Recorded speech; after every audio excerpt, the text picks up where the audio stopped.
hard, difficult conversations and not necessarily being great at them, but the willingness to step into them is a sign of maturity from a child to an adult.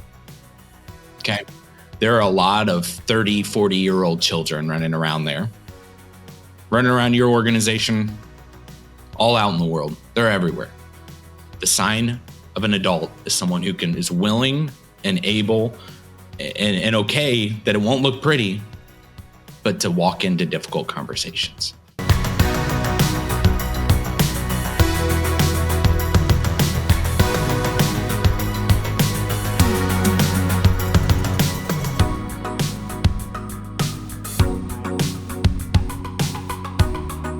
Welcome back to the Culture Base podcast. I'm Dustin. He's Blake. This is the Culture Base, episode 76, Navigating Difficult Conversations, some tools for leaders. Now, listen, I want to say right up top, last episode, we kind of teased at the end that we were going to get into a conversation about inclusivity today. But we are working on a really special guest for that. And so we need to postpone that episode. But that will hopefully be coming up in our next episode, episode 77. So kind of along the lines of some of the feedback and psychological safety that we've done over the last few weeks, we thought it'd be cool to have a conversation about how to have difficult conversations. And we've got this really cool framework. Everyone loves a framework. Like, we got a really cool framework that we're going to share with you today. But before we get into that, I want to remind you that the Culture Base exists to help leaders know what they're about, show where they're going, and develop scalable teams to get them there. If you're listening on an audio podcast platform, would appreciate that high five, rating, review, however you do it. Watching on YouTube, we're so glad that you're here. You can see all of our facial expressions and mistakes throughout. It's going to be great. We'd love for you to like, subscribe. I love it. As soon as I said it, Blake goes, like, subscribe, ring the bell so you're notified every time we drop new content. Each week, we release new episodes of this and little bits of content throughout the week for you as well. You can also find those bits of content on Instagram and LinkedIn at The Culture Base, BASE. And lastly, you can get all of the free resources that we talk about on this podcast at theculturebase.com, including some of our very own, one of our very own ebooks, the Scalability Playbook. You can check that out there. Let's get into today's episode. I think this is super important. It's definitely going to be more aimed at leaders, but team members need to be receptive to this approach as well. So, Blake, what's the problem that we're trying to solve here when it comes to navigating difficult conversations? Wait. Oh,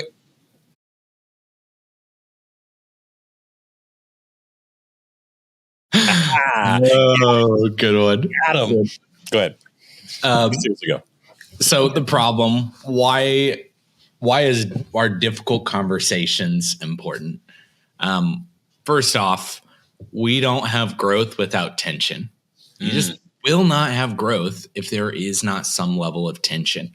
That same thing, like when a plant grows and it has to break through the ground, it has to learn to grow and get the right stuff in the right place so that it can break through the ground and actually, bear fruit, if you will, or whatever it is. I don't know the right term there. Anyway, same thing is true with people. Same thing is true with relationships. Sorry, that's a hard word. Same thing is true with any type of scalable growth. We have to experience some level of pain because we've never experienced before. We've never done this before. And like what you get on the other side is really good stuff. So it's really important that we don't avoid these difficult conversations, that we're not just and I know nobody's emotional. Everyone's emotional. Okay. So it's really important that we don't have emotional reactivity. Okay. One of the problems we have in difficult conversations is that we are so unclear on what we're actually saying. We just drop little things here and there in clarity when it comes to like, we've talked the last 2 episodes. There's been something about when we're not clear about our communications. Hey, I'm really upset. Okay, why? Well, I don't know. I'm just mad. Okay, at who? Well, one of the people here. Okay, get clear, right? Like That's a problem. When we can't be clear, that's a breakdown in communication, which means it's like the plant that needs to grow through the soil. You're missing a key component, whether it's water, the right soil, sun. I don't know, but you're missing something. Okay. And when the other part is when we don't have these difficult conversations, you're getting a fake reality of what this friendship or relationship is, because you're not saying the things you need to say. Yeah, and I think too, difficult conversations, the reason they're difficult, right, Blake, is because there's emotions involved. Otherwise, it would just be called a conversation. If you will, bear with me for a moment. This would just be a chat, if you will. You know what I mean? But difficult conversations are difficult because there's emotions involved, right? That's what makes it difficult. And so I think understanding, like any level of psychology will or therapy or counseling will help you understand that getting control over your emotions is to first recognize that the emotion is there. Yeah. So I think a key component to having these difficult conversations and navigating them is to understand what emotions are there and recognize them and include, like, don't just ignore them is what I'm getting at. Right, Blake? Yeah, absolutely. Cool. Absolutely. But I think that, do you have anything else on kind of the problem here? Or? I don't. I think people really understand. The problem is that we avoid it. There you go. Simple as that. Let's get into the solution.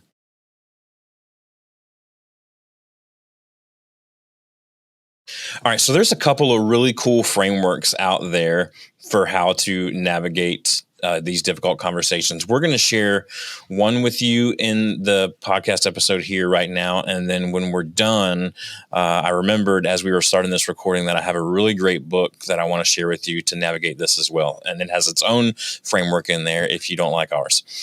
So the one that we've adopted is the Clear Conversation Framework, CLEAR. It's an acronym. Of course it is. Let's go. C stands for it's context, listen, explore, action, review. One more time, I'll give it to you for the note takers. Context, listen, explore, action, and review. Context means you're going to set the appropriate time, place, and expectations of the conversation. Don't just willy-nilly come into that conversation. It's already difficult enough.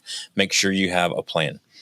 Listen is the second one. You want to practice active listening. There's nothing more. I think we talk more about listening and asking questions on this podcast than any other thing.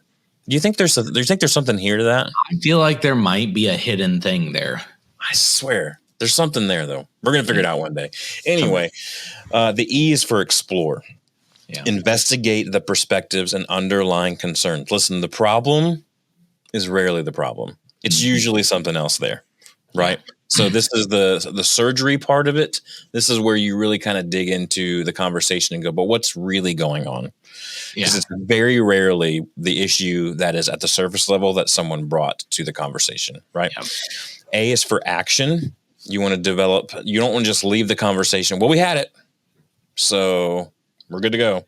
No, you want to have a specific, mutually agreed upon next steps. Mutually agreed upon, but it has to come with action, which is the R part as well. It's accountability for that action. The R is review, follow up, and assess the outcomes, and go back to the conversation if you need to, and create a new action plan, because whatever action plan may or may not have worked. Yeah. Yep. One thing I think about this too, with going through all of these things, is in order to even jump, like, this is a great framework to make sure you're hitting the conversation healthy, right? Yeah. This is a healthy conversation. This is what it looks like. Don't be like, oh gosh, like I didn't know these were parts. It's not your fault. Nobody teaches this stuff. Okay. We don't get this necessarily from our parents. There wasn't a class in school that hit this stuff. In college, they don't even think about this either. So this is not normal. But the one thing I'll say is this, that thing, in order to even do this, is you got to have motivation and willpower to do it. And you've got to have, it's risky. Like, it takes bravery to have hard conversations. It does. And the only thing, and you've heard me say this a million times, but the only thing that makes a monster get bigger is time. When you let this drag on and drag on and drag on, that monster gets bigger. And in fact, the problem that was the problem actually starts getting manipulated into something completely different. And so you're not even attacking the problem in the same way you would have if you would have just done it the first time. Okay. So when we let the monster get bigger, it's a problem.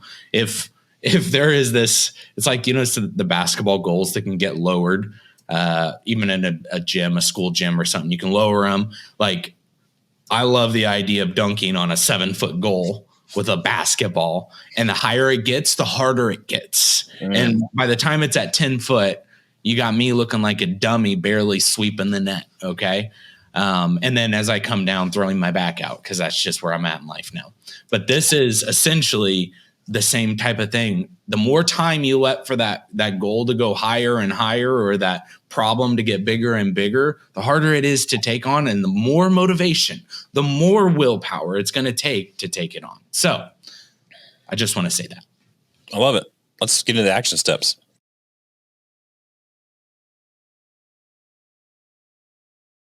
All right. Can I hit the leaders? Please. Because I want to talk about some weird stuff here. Let's get weird. So first thing I'd say, everything we just talked about with Clear, that whole framework, you need to get familiarized with that. Okay. So like this part's not the weird part. We do need to get familiarized with that. We need to take those on the weird. Yeah. But you can't just be like, listen, here's something I'm thinking. And you're like, what's the L? And they're like, well, here's my thoughts. And you're like, hold on a sec. And you're like, oh shoot, let's listen. Go ahead.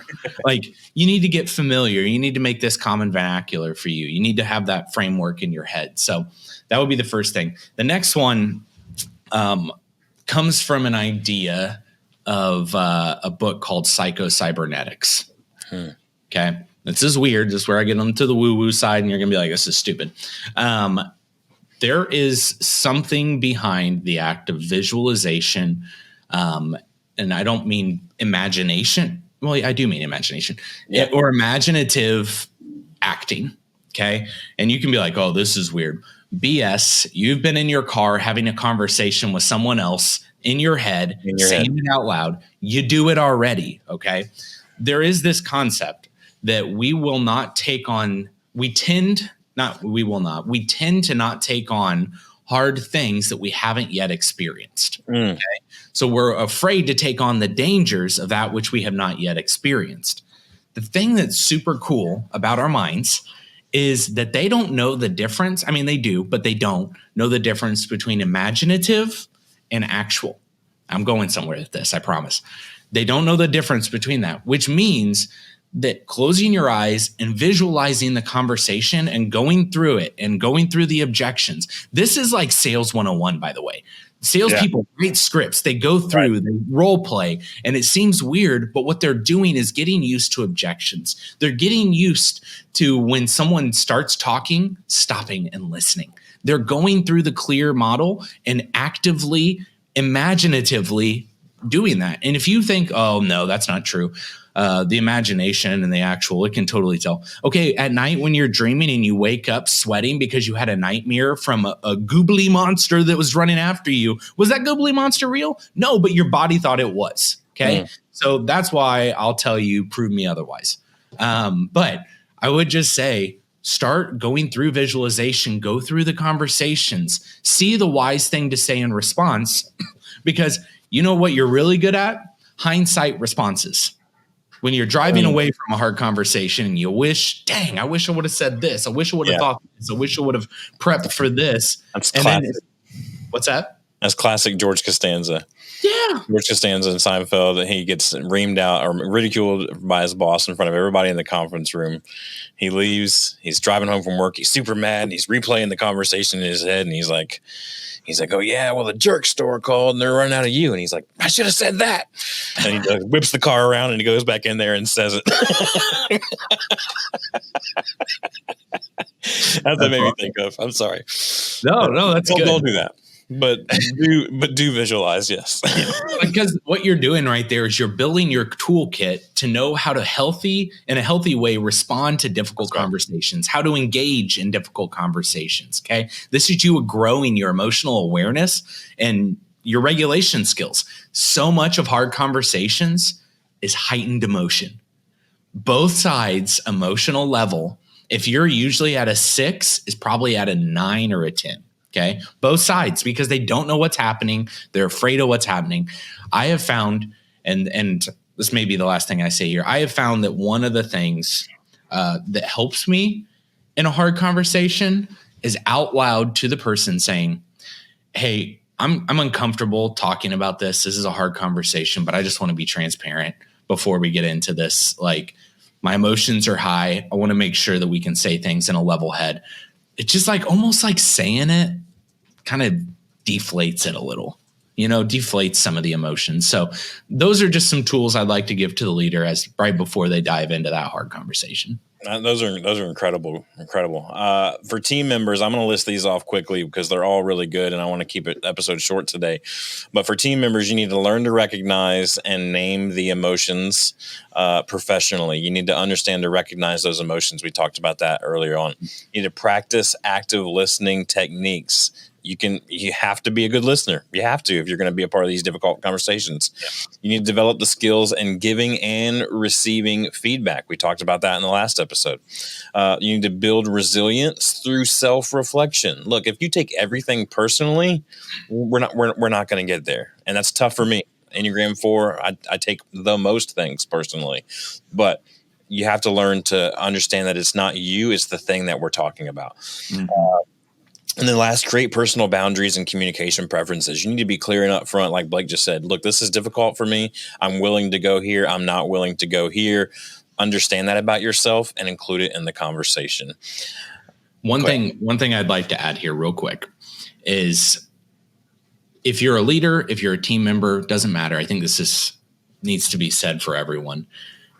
Hard, difficult conversations, and not necessarily being great at them, but the willingness to step into them is a sign of maturity from a child to an adult. Okay. There are a lot of 30, 40-year-old children running around your organization, all out in the world. They're everywhere. Yep. The sign of an adult is someone who is willing and able and okay that it won't look pretty, but to walk into difficult conversations. Yep, I love it. Well, I want to wrap up today with a resource for you that I would highly recommend. We said there's a couple different frameworks out there to have to navigate these difficult conversations. We talked about Clear today. There's a book that I read last year that was less than 100 pages. So if you're like, I don't read books, this is like one of the easiest books to read. And I love this author because of it. But John Gordon wrote a book called literally Difficult Conversations Don't Have to Be Difficult. And there's a great framework in here, too, that he calls the STAR 3, which basically means it's star with 3 R's. But it's small ego, big mission. We is greater than me, right? Tell the truth to get better. Assume positive intent. Understand the rules of engagement. Respect your team in the process. And relationships matter most. This is a great book. I highly recommend every leader and every team member read. It is literally less than 100 pages. Books don't. Anything shorter would be a pamphlet. So definitely pick this up. It's an incredible resource. Anything that you would add to this conversation before we wrap up today, Blake? Nah, he says. We hit them good. So I think leaders and team members have what they need to face these difficult conversations now. Next week, we hope to be back with you with that very special episode with a guest about creating inclusivity strategies for diverse teams. We'll talk to you then next time on the Culture Based Podcast. Have a great week.